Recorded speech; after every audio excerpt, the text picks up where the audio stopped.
Well, welcome to the Greg and It's Lisa like show. one of us had to say it, right? Yes, we did. Oh, it's the Greg and Lisa show, and Yes. today our topic is foster families and emotionally challenged, entangled It children. is a challenge too, though. It That is. entanglement is certainly a challenge, so we'll forgive your little word slip there. Okay. So, but anyways, today both Greg and myself have been involved with foster care, kinship placement, working with emotionally disturbed children. And so we have firsthand experience in a lot of this, and we want to share what we have learned going through this process. And before we get started, we're not going to have a ton of Bible verses today because we did discuss a lot of them in the parenting. Yeah. And the main thing is that children are a blessing from God, and that is one of the Bible verses. Absolutely. But there's a song that you learn is when you're kids. It's, Jesus loves the little children, all the children of the world, red and yellow, black and white, they are precious in his sight. Jesus Yes. loves the little children of the world. And so, because they are blessings from God and they have been entrusted into us to take care of and to love and to nurture, we need to make sure that we're doing that. Sure. So, why don't we start with this? So, why do you want to get involved with foster parenting? Is your motive money, help children in need? Why? The why matters, and let's just start right off. If you're doing it for the money, stop and don't do it. These children need somebody who wants to help them, who cares about them, not just a paycheck. And if you're doing it and these kids are just a paycheck to you, they will pick up on that. They sense things. They know more than you think they know. They're not stupid. And they'll know how you treat them and the amount of care and love you give them. And just from a standpoint of somebody who has been a foster parent, to even think about scratching the surface of making money on this deal, you would have to have 10 kids in one room and not feed them. I mean, you're not getting very much. And if you're doing what you're supposed to do, you're Right. spending all that back out anyway. Yeah, you are. And if you aren't, shame on you. Right. Because the kids, need the money and the assistance. It does Right. take extra money for groceries and clothing and everything Yeah. just to So survive. if you're doing all that stuff, Right. there's no Right. way a reasonable, even halfway decent parent could make money off of that. Right. It's just Well, not. and you have to look at it. Are you doing it because you really want to help the children, or are you trying to fill a void in your life? Yeah. You need to evaluate your true motive for becoming foster parents. Are you considering, straight foster care, or are you considering foster to adopt? What is your motive? Because if your motive's not right with your heart and wanting to help the kids, you're not going to be successful, and the No. kids aren't going to get the love and nurturing that they need to go to a family that is supposed to help them go through this challenging time in their lives. But you're going to deal with a lot of different situations that you never ever thought you would. And if you have children in the household already, um, you're going to have a blended family adding the foster child into, and Yeah. there's going to be jealousy involved, and there's going to be so many different emotions flying around with all of the kids. And, if you're trying to fill a void, then stop. Don't do it, because being a foster parent won't fill that void. It's not about you, it's about them. And you really need to pray about it. Right. Now, if you find yourself already on this journey, realizing that, you might have started out trying to fill a void, I mean, pray about it obviously before you get started. But if you find yourself in one of these situations, maybe you've run a check on your motive and it's not quite right, pray about that too. It's not the end of it. This, obviously we still have forgiveness and Right. and grace and all of Right. these things, and you can, turn that around. Yeah, I mean, you can. You have to make sure that, well, you need to really go to God, because really it's going to take God to help you get through a lot He's the of only these one who can change a situations. motive, right? Motives are so Yeah. ingrained in us, and they're Yeah. such an instinctual thing that it Right. does take a supernatural, divine Yeah. intervention to change one. But there's things that you do need to be aware of, and one is it will change your life. Oh yeah, it will. Your time will not be your own. And if you want to open your home to these children and share your life, the first thing you need to know is they don't want to be there. And so you think everyone will adjust, and everyone's, does not adjust. And especially if you have children of your own, you have to think about that. Right. Everybody needs to be on board, because if Yeah. you're going to bring in, if you're going to take a teenager on and you have teenagers in your household and they're going to go to the same school, and you don't know what personality you're going to get, and you're going to have drama and you're going to have issues.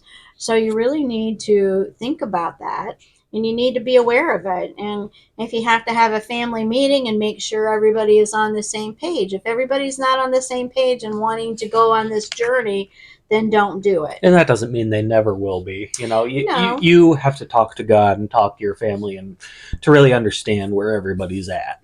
you do, but today's being a teenager today is hard enough Oh, without yeah. adding additional stress and everything else on top of it that's Sure. going to come onto your teenagers already. So it has to be a serious discussion. It has to be something that you pray about and you think about. And you Yeah. have to be willing to make the sacrifices, because you are. You're going to go to doctor's appointments. You're going to go to counseling appointments. You're going to have, case management meetings. You're going to have a ton of things that you have to go to and that you are responsible for seeing that the foster Well, child goes to. so That, yeah, you yeah. know, you're going And to be yeah. a taxi again, Hmm. and you have to make sure that you're aware of that. A So, couple things there. It's amazing the amount and types of doctors and therapists that exist. There yeah, are more than you could ever imagine. And you know, we didn't have our own kids, biological children, but one thing I've talked to some people about is when you bring foster kids in it with biological children, it's a culture shock. And just an example of where that can be a culture shock for everybody is you'll have rules in the way you expect your biological children to behave and things you do and don't want them to say. And if you're bringing somebody in, who's been through trauma, you might have some more leeway on that kind of stuff, and that can, right, some jealousy. Well, why did he or she get to say that or do that, or yeah, that's not fair. right. It's a practical example, but we did. But it's hard to treat everybody the same when you have somebody that, A, didn't grow up with your kids and didn't have the same upbringing, but B, it's like you said, experienced trauma, and you don't know what their household was really alike, before Yeah, they, came into the foster care system. So there's lots of things that, you are going to have to consider or change or do differently.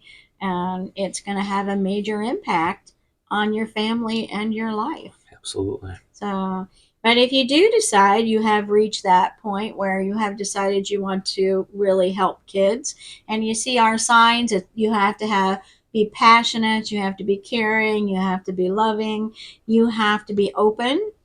Um, There's going to be somebody on the internet who noticed you didn't read those in any kind of order. You went no, middle. You went. yeah, I just read them off. So if you didn't like that, please note it in the comments. We'll take that into consideration and Yeah. But you're going to start a training process. You have to, training. Yep. yeah, Yep. whichever county that you're dealing with, that's who you're going to Yep. contact for your children's And services. a lot of training Mm-hmm. before you have children placed in your home, and ongoing training after, as long as you're Mm-hmm. a foster parent. Correct. And you're going to have to go have your house pass inspections for the fire department, have fire extinguishers, evacuation plans. You're going to have to lock up medication. And, you're going to find out when you apply if it's something that you are interested in when you go through the background checks and the screening. But you also want to know maybe the approximate time to complete the training and get licensed. Because once you're licensed in your state, then your license is going to have to be renewed Mm-hmm. and maintained, as Yep. well as you're going to have annual inspections for the fire department. Yeah, and And that's all. Yeah. right, right. Yeah. So there's a lot to go through, and you have to think about it. But you're going to also work with your local children's services, and each county will have a different process going through. But you'll work with home coordinators, caseworkers, counselors, doctors, parents, or guardians, extended families, sometimes biological parents, etc., because everybody is going to be Yeah. involved in a case Oh, and plan. it's a barrel of laughs. I mean, children. What am I going to say? Children's services certainly isn't perfect. There are a lot of really good, caring people who work there, but I mean, let's. It's a You're government agency, and is the government always effective? no, No. So right, you have to yeah. understand. You're talking about overworked. You know. Well, you have to also look at it too, as sometimes with the caseworkers and everything else, it's a job to them. They work that job 8 to 5. You have the kids 24/7. Right. I had a kinship placement. You had foster care. I worked with emotionally disturbed kids that lived with us for a year or two at a time, and you know the best thing I can tell you is when you have a child in your home, you need to fight for that child. And that doesn't mean just fighting for them with the parents or, the case plan. It's also sometimes about fighting the caseworkers and the home coordinators and putting Well, that, right. to fight for that child Right. because you are their Because voice. and you're the one that Mm-hmm. has them 24/7. So Right. as long as you're still in that foster status, there's a Mm-hmm. lot of hoops you have to jump through Mm-hmm. in regards to getting the right medication and when hospital visits should become necessary and things like that, and what level of counseling they need. Yeah, I mean, obviously, Mm-hmm. somebody who's with the kids 24/7 or close to 24/7 is gonna have a better beat on that than the person who does it as an 8 to 5. But the Right. person who does it as an 8 to 5 happens to be the one in charge of the whole Right. But they're also the situation. one that comes out once a month, Yes, to evaluate and look at your house and talk to the kids. And so, and I'll be the first to tell you, I was their worst nightmare oh yeah, oh yeah, because, I was fighting for him and it was, and I was going to do whatever I needed to do to fight for him and protect him. And I didn't care what they were going to do because it was about them. It was about the boy and it was about him, not the caseworker, not the placement people. They made poor decisions from the beginning, and then there were consequences from their poor decisions. That was, put the child in a family that ended up abusing him. And that was because they yeah, didn't do what we recommended to begin with, because they were following their protocol. And not always is their protocol the best situation for yeah, the kids. yeah. And because, of course, after the abuse, then they came back and did what we wanted them to do. And had they done that in the first place, there wouldn't have been an abuse They're issue, and yeah, and so, this was a really sad yeah, story of my yeah, now my yeah, son. yeah. So, but it's Yeah, one of those things that, it was their error. They didn't take into consideration what was in the best interest of the child because we had a family history with them, and they did what they wanted to do at the expense of the child. So that's why I'm saying you have to fight. You have to yes. fight and be prepared to fight. Now, if you don't have a backbone to fight, then you're not going to do what's in the best interest of the child. So, but one of the biggest issues is that these children didn't ask to be removed from their home. They didn't ask to be placed in a foster home. They, didn't ask to be where they are, and they are a byproduct of their environment. Yeah, I mean, as are we all. So, to Mm-hmm. the child, just because a caseworker from Children's Services tells them that this family's going to take care of them while your mom, dad, whoever is getting Mm-hmm. things together, that doesn't mean they aren't scared.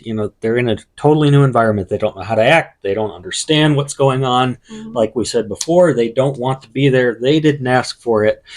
They got removed from their home, and whether it's normal or not, or just normal to them, however bad that might have been, whatever neglect or abuse or things that may have been going on, that was still their mom and dad. And it was still their normal to them, Yep. you know, and which is sad sometimes because, they don't know any different. They don't know any different than what they lived in. They Yeah. don't know what it is, like at Tommy's house is different than his house, or, the same with all of them. So it's to them, it's like being teleported into a new universe, and they feel like an alien because they don't feel like they belong. Yeah. And, that is very, it's a very uncomfortable feeling. Just think how you would feel as an adult, getting stuck to go live in somebody else's house that you didn't know, but you had to because you were told to. It's yeah. You don't get to Yeah. pick who you want to live with. You have to go where they say. And, you know, I don't care how nice a caseworker is that's transporting them from children's services to the foster home. They don't have a clue what that child is feeling. No, Yeah. no, they don't. And just that removal is a trauma in and of itself. Often Mm, police are involved and come into the house, and right. there's cars and sirens, and Yeah.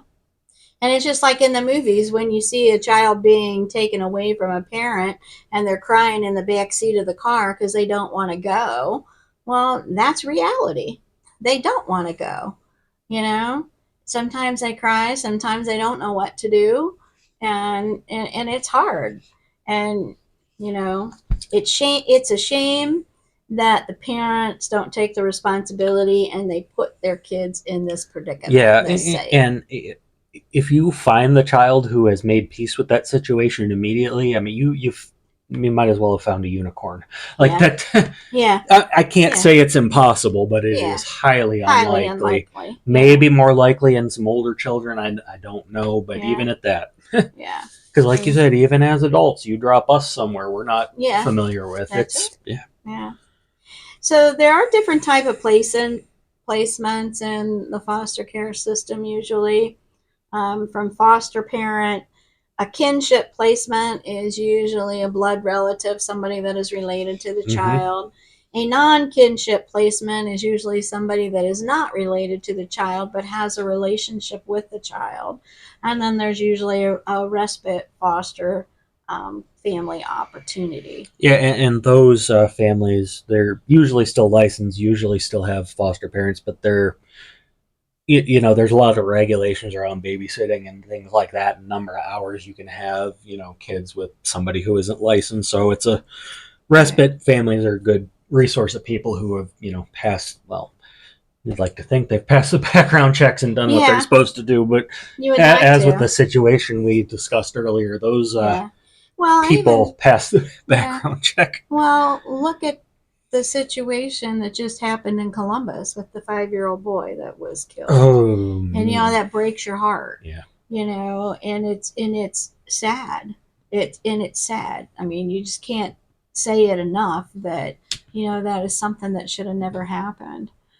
But working with caseworkers and children's services personnel, it's going to be challenging, especially when you're new to the system. You're going to have, learn the ropes. You're going to work with schools and school counselors. And again, you're going to work with biological Yep, extended families, extended families. families, because the kids are going to, most of the time, going to be allowed visitation with, the biological family.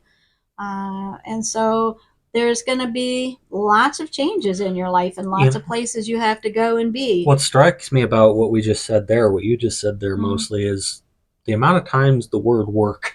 yeah, everything takes work. Yeah, and Well, it's hard work, working with the children. Like you know, we have to raise biological children. But this is a different kind of work. So I'm not it is. saying that's easy, Yeah, but this is yeah, just it's a type of work that whether it's harder or easier than biological children, I can't truly say, but it's a different kind of work than you're used to.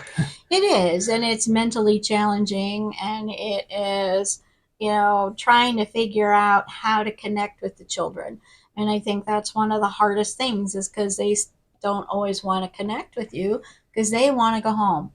That's where they want to go and that's where they want to be. Yeah, That you're gonna have issues maintaining a professional working relationship for the kids sake sometimes with the parents because you may not like what the parents are doing or how they've raised the kids, and but you still have to maintain that relationship with them because it is about getting the kids back home if that's at the all goal, and possible. Yeah. the goal is not to have an environment just like your home for them. Right. Right. So, but there's some statistics we're going to go over for the United States, and then we're going to talk about Ohio. For the United States, there wasn't a ton of more recent ones. I was surprised, but it says on any given day there's nearly 424,000 children in foster Yeah, care. and I would have to imagine that if you found outdated statistics, that number's gotta. Well, the thing that I found, I don't think the situation has gotten any better. no, it really hasn't. You know, because now one of the statistics said that it dropped by 30%, because in 2019 there was over 672 children that spent some time in Six foster hundred care. seventy-two thousand. Yeah, Yep. 672,000. So if you look at that 672,000 with the 424,000 that they're saying is in foster care in the United States in any given day, you know, there is a decrease.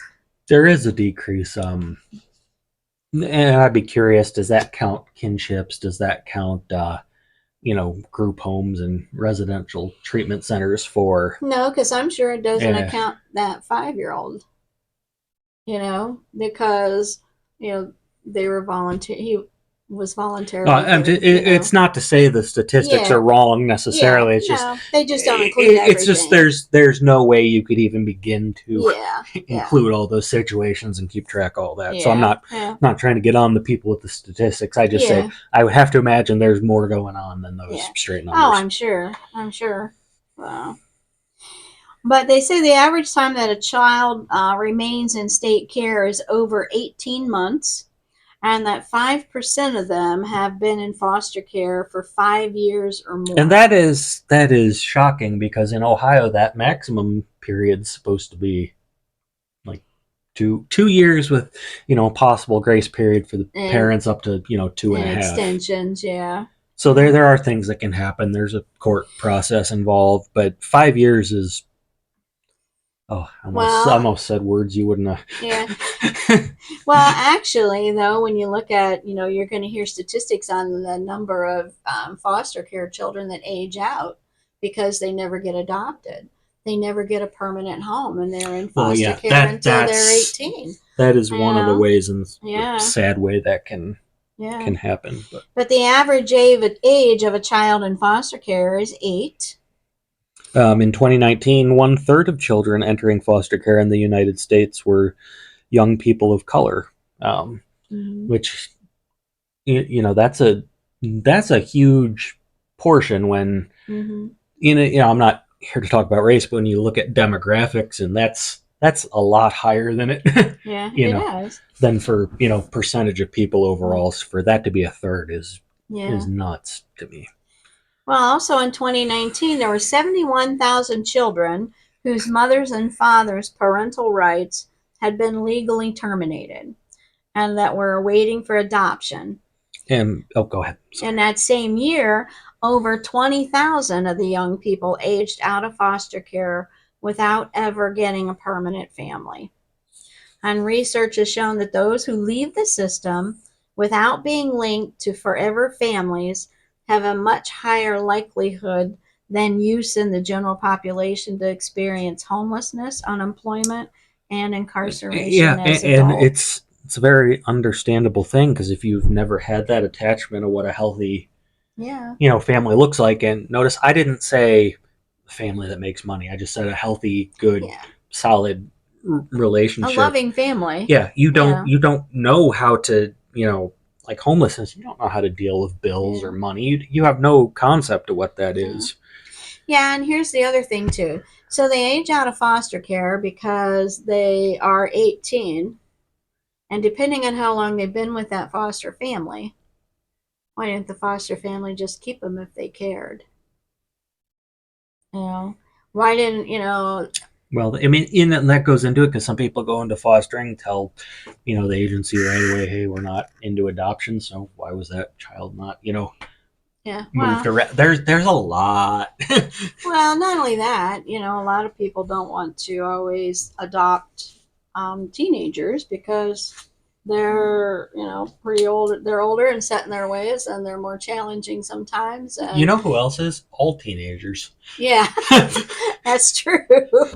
That is And I true. don't have a, I have Yeah. sort of a preteen, but Yeah. I was a teenager. I know Yeah. how I thought. Yeah. Yeah. Oh. On any given day, children who are available for adoption have spent an average of about 1.5 years waiting to be adopted since their parental rights were terminated. Yeah, and you can literally go onto these websites and see Mhm. bios of children who are just Waiting sitting for a there. family Their that. parent, their biological parents' rights have been terminated, and Hmm. they're just waiting. Yeah, yeah. And that's, what happens. They sometimes wait and then they age out. And, it's a shame. There has to be a better way. Um, So we yeah, just haven't come up with it yet. Mm. yeah. Oh, do you expect me to come up with it right now? I don't. Yeah. Right off the top of your head. No, So we have some Ohio statistics, yeah. and some of these came from the pathway. Right. So, as of the latest available data, Ohio had approximately 16,700 children in foster care, and there are only 7,000 licensed homes to meet that need. And I have to imagine a lot of states are in a pretty similar, Oh yeah, even yeah, if it's not quite that much of a disparity, I don't think yeah. anybody is on the positive side of that. Right, right. And foster home can be licensed to take more than one child, Mm-hmm. as you know, you guys did. So it depends on, But you know, it's more than double. I mean, right. Yeah, that's not where you. yeah. No, but I'm looking at, there's only 7,000 licensed homes to meet the need. So you figure if they took one, the number is really off. If they took two, that takes us up to 14,000.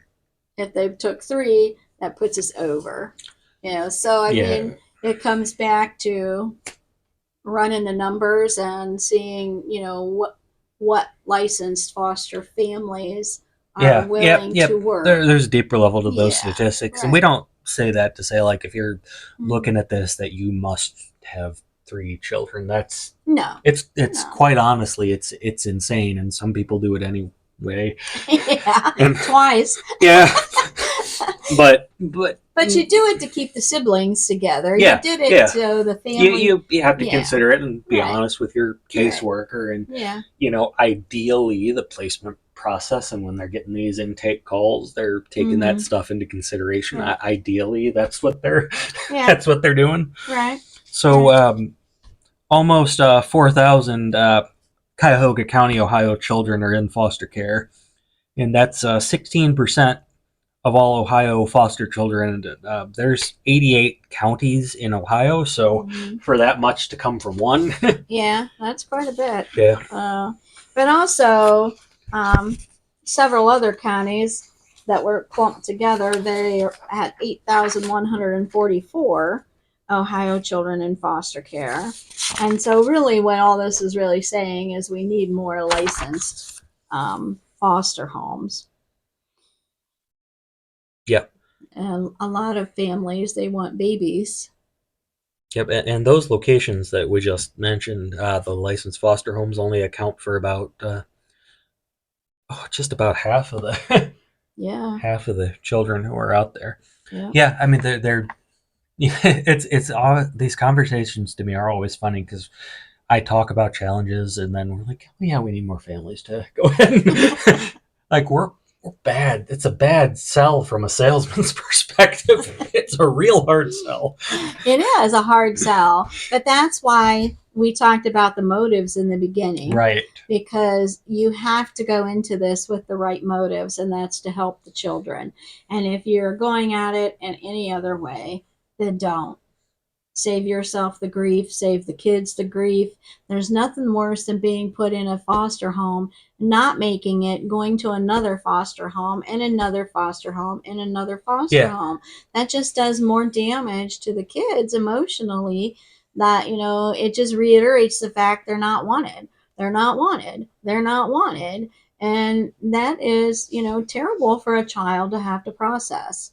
And, so you really need to do deep thinking and praying and conversations and with everyone before making a decision to become a foster parent.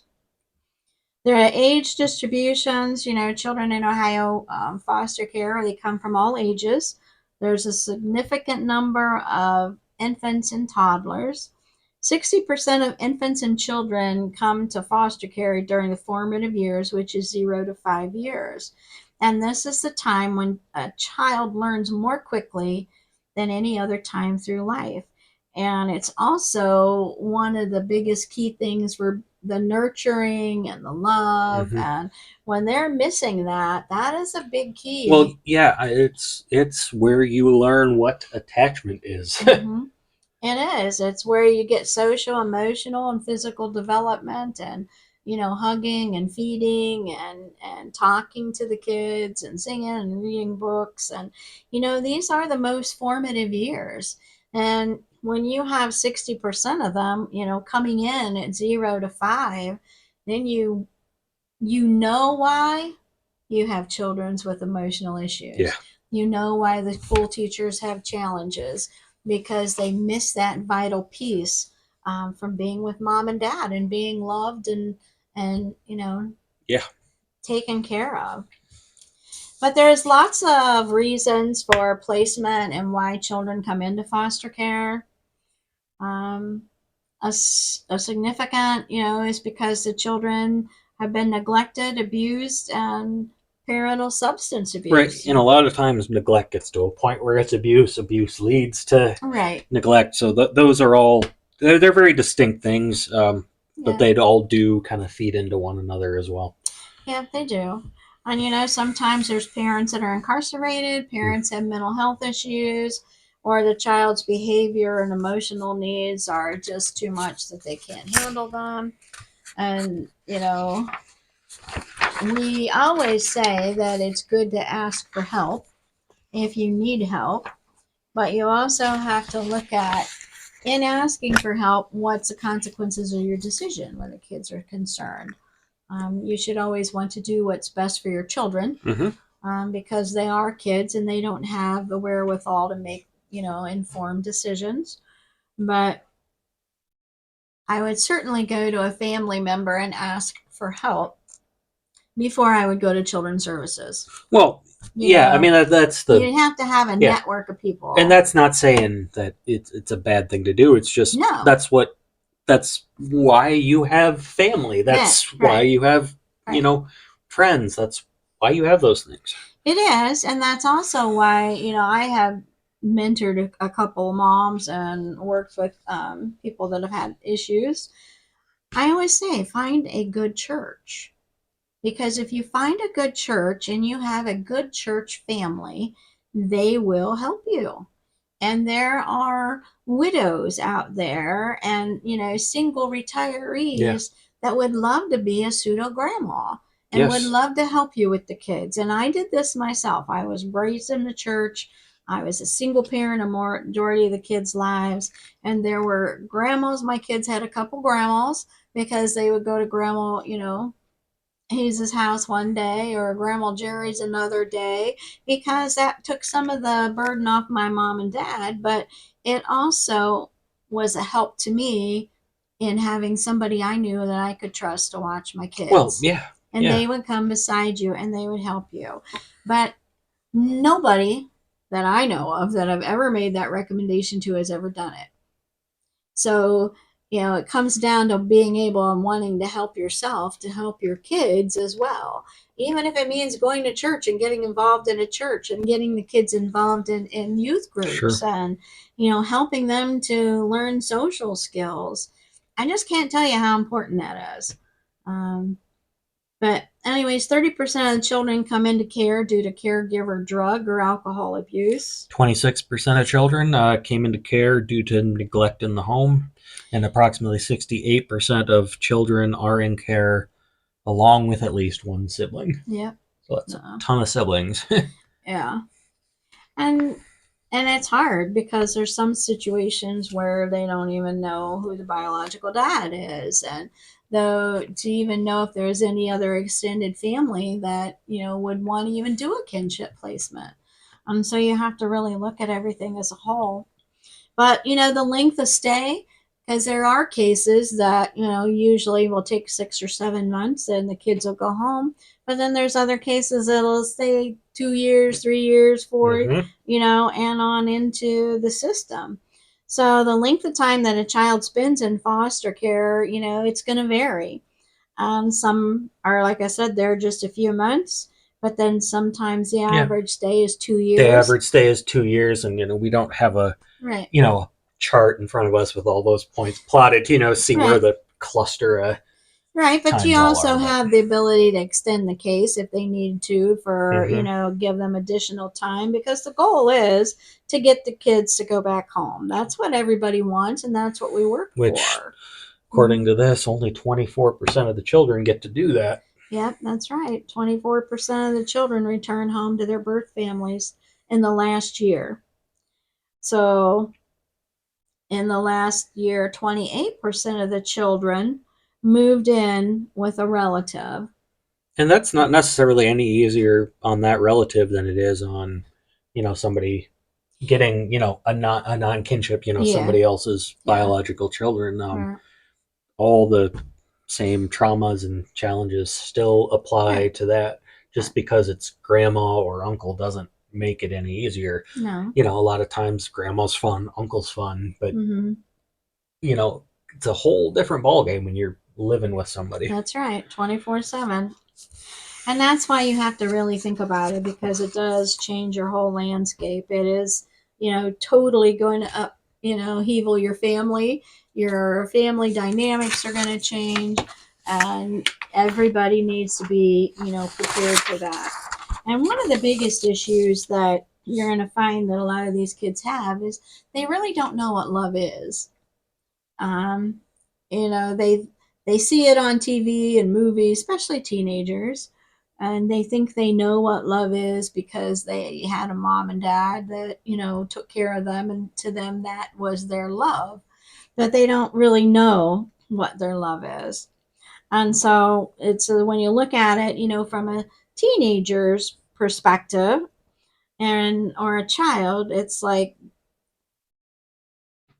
they probably never heard the words I love you from their mom or dad or that person that was supposed to be taking care of them.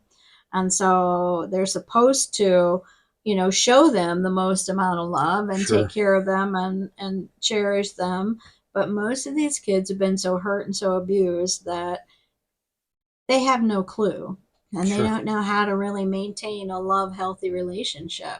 Most of them don't even know what a healthy family lifestyle is. And that's one of the things that you have to really think about.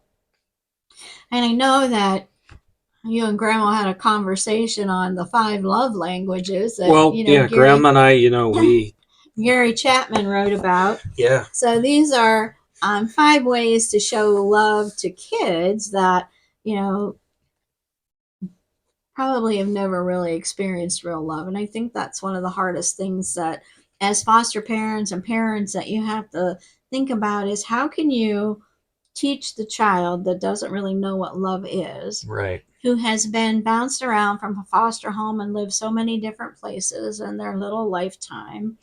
And, when they have trouble attaching, and developing that trust and security relationship because of all of this, how do you really get them to see what love is? Yeah, and that's, where that 0 to 5 comes in. When you're raising a child of your own, Mm-hmm. you don't always have to consciously, treat it like an educational teaching. Mm-hmm. You love your kids and they see that and they start to know Mm-hmm. what that is. So, Right. yeah, if you don't know what that is, it's a Mm-hmm. very hard thing to just, Right. It's hard straight to. up teach Right. somebody. Right. Um, but we're going to go over 5 ways, and then I'm going to give you something that I came up with today while we were brainstorming on a conversation earlier today. And I don't want to take credit for it because it just came to me so suddenly. I think it's a God thing. But anyways, one of Isn't the everything a God thing? yes, everything is a God thing. Let's just, yeah. Anyway, so So the 5 ways. yeah, the 5 ways starts with verbal affirmation, words of encouragement. Just praise them, tell them they did a good job.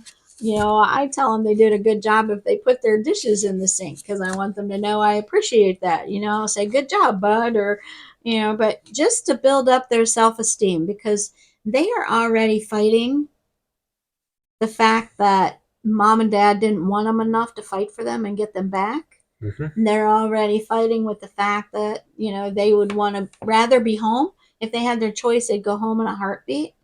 And they're in a situation that they didn't necessarily ask for. And so the more you can do to build up their self esteem and their encouragement and make them feel good about themselves, the better off you're going to be. Right. So, second of our 5 ways is time together. So, spend time doing things with your child in your life that they enjoy. Games, books, just talking and listening helps them strengthen the bond between caregiver and child. And this can take a lot of time. It does. And it's really important that one on one time is Mhm. really important. And I try to, break up that time to make sure that you spend that one on one time with them. It's like I had the grandkids over, and one was building something, the other one was watching TV, and then it was time for the daughter and I to, the granddaughter and I to watch a movie together, and then it was time to play a game with the younger one, and then Mhm. you need to separate that time out and spend that time with them to let them know that they are important. That focus Sure. is just for them. Yes. So consistency and predictability, you have to keep your rules consistent. They have to be able to know what's going to happen. So there's no surprises, that they feel safe and that they can trust you, especially when they've been abused. They're always waiting for that other shoe to drop. Hmm. They're always waiting to be moved to another location. They're always waiting for something else to happen that's going to disrupt their life Sure. right now. And so you do have to be consistent.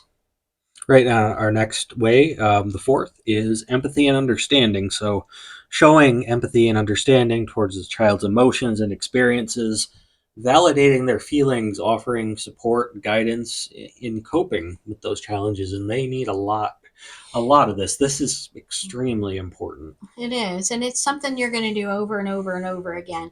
You're going to do these things so many times, you're going to think you shouldn't have to do them anymore.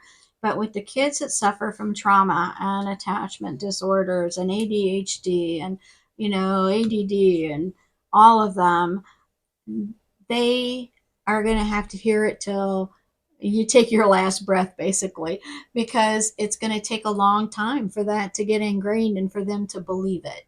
Yes. Because they already believe they're not worth anything. They already believe they don't deserve anything because of everything that's happened to them in their little lives. So you are going to have to continue to understand and take that time to be empathetic with them. You're sorry that they went through that Right. terrible, or they're Right. feeling that way today, and how can we make it better. And that, yeah, that to me kind of leads into our fifth one, Mm-hmm. active listening. So listening attentively to your child's thoughts and feelings and their concerns without judgment and responding with that empathy and support, you know let fostering that open communication and trust. So Mm-hmm.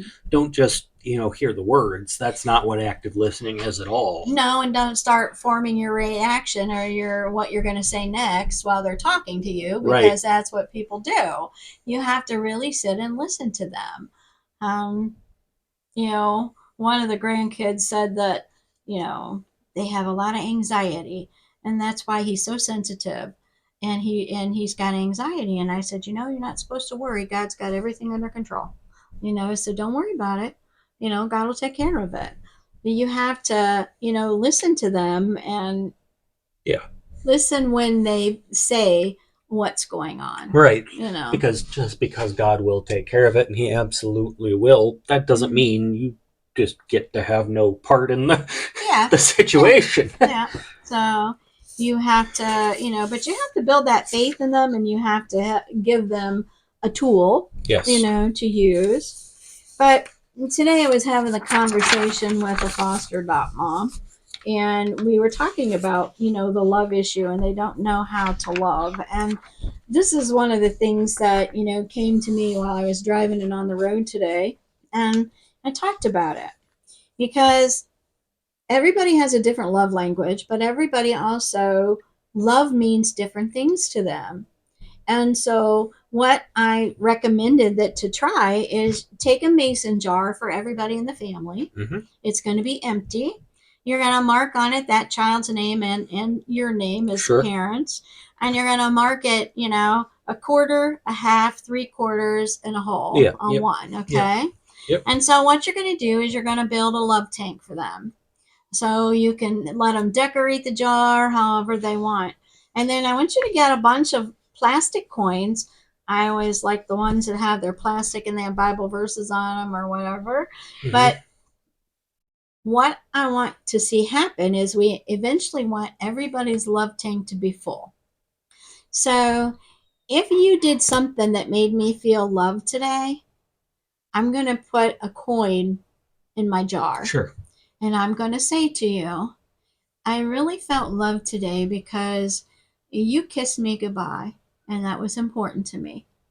And in doing that, I am telling you that you filled, a Yeah. coin in my tank, and I'm giving you information Mm-hmm. on how you know to fill the tank. Sure. So, in doing that with your kids, especially when kids don't always understand love, is they are going to do the same thing. So, if they feel love from your mom or dad, the caregiver, the foster parent, they'll put a coin in their jar, but they have to tell whoever made the love deposit why they felt that way. It may be they felt that way because you made them breakfast, but they have Mm-hmm. to tell you that. And then as you listen to everybody talking about what makes them feel loved, it's going to give you information that you'll be able to Yeah. communicate and you'll Absolutely. be able to learn. And it'll be interesting to see how the love tank gets full.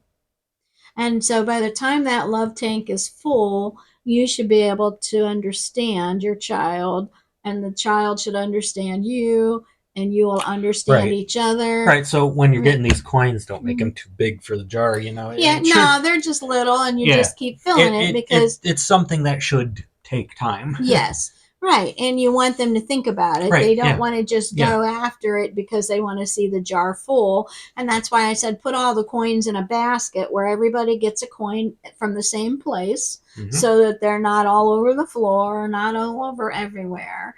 And they have to understand because then the kids have to think before they put a coin in a jar, Absolutely. you know, and they're putting it in their jar, but you may have made the deposit, Mm-hmm. as dad or as mom.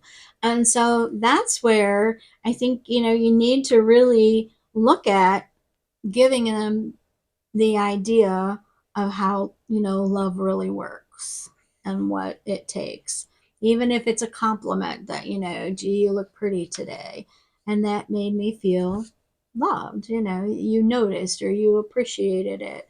And so I think that's something worth trying, because the goal is, you know, to fill the love tank Mm-hmm. and to learn everybody's love languages and, Yeah.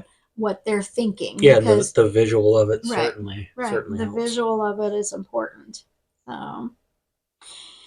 There is a lot that goes into being foster parents. There's a lot of challenges just raising your own kids without trying to raise somebody else's kids. Yeah. And so you really need to think hard and long about it. And what does it take, Greg, to become Oh, passion. Oh, I got to read these in order. I don't want to do like you did. So, love, passion, and care. loving? Yeah. Is it caring, passionate, and Oh, did I? loving? Oh, it's loving, passionate, caring. But yeah, Yeah. it takes passion, love, caring, patience to be a foster parent or kinship placement or Yeah. any of those Yeah. varieties. So you really you need to think about it, but you also need to pray about it. You do. And you need to remember that children are a blessing from God. And, you know, they've been entrusted to us to take care of and to teach and to learn and to nurture. And it all takes time, patience, and it's challenging, but it is also rewarding because when the child comes up and says, I love you, or they want to hug you, or when they get older and they realize what you did for them. Yeah. You're shaping a life that Well, might I was not have gonna say, yeah, had the and opportunity. that's the reality too is you may Mhm. adopt a child, they may still not get it, they may turn 18, they may move out. It may take years Mhm. beyond that Right. point for them to really To really understand. understand. Yeah. So, but you never give up hope, and No. you never give up faith, and you keep doing the best that you can for the children that you have in your care.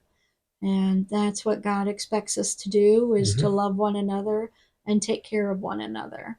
So, so that's our wrap on foster families and children with challenges and traumas, and Hmm. working with them and making some efforts to bring them in as part of your family, and which is all possible if you have the right motives and enough space in your heart and your time schedule to spend Yeah.